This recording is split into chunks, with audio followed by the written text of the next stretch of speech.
ଚିଙ୍ଗୁଡ଼ିପାଳ ବନ୍ଦ ଖଣିର ଗଭୀର ପାଣି ମଧ୍ୟରୁ ନାବାଳକର ମୃତଦେହ ଉଦ୍ଧାର। ଯାଜପୁର ଜିଲ୍ଲା ସୁକିନ୍ଦା ବ୍ଲକ ଅନ୍ତର୍ଗତ ଖଣି ଅଞ୍ଚଳରେ ଘଟିଛି ଏକ ଦୁଃଖଦ ଘଟଣା।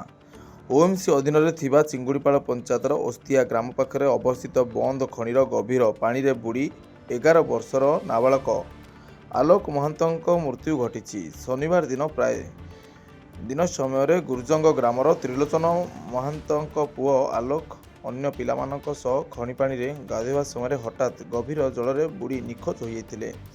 ସ୍ଥାନୀୟ ଲୋକେ ତାଙ୍କୁ ଉଦ୍ଧାର କରିବାକୁ ଚେଷ୍ଟା କରିଥିଲେ କିନ୍ତୁ ବିଫଳ ହୋଇ ପରେ ପୁଲିସକୁ ସୂଚନା ଦେଇଥିଲେ। ସୂଚନା ପାଇ ସ୍ଥାନୀୟ ପୁଲିସ ଘଟଣାସ୍ଥଳକୁ ପହଞ୍ଚି ସୁକିନ୍ଦା ଦମକଳ ବାହିନୀର କର୍ମଚାରୀମାନଙ୍କୁ ଡାକିଥିଲେ।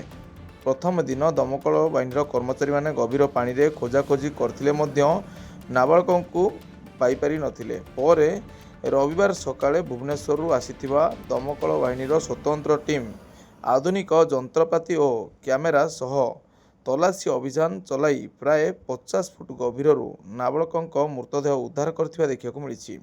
ଏହି ଦୁଃଖଦ ଖବର ପ୍ରଘଟନ ହେବା ପରେ ସ୍ଥାନୀୟ ଅଞ୍ଚଳରେ ଶୋକର ଛାୟା ଖେଳିଯାଇଛି।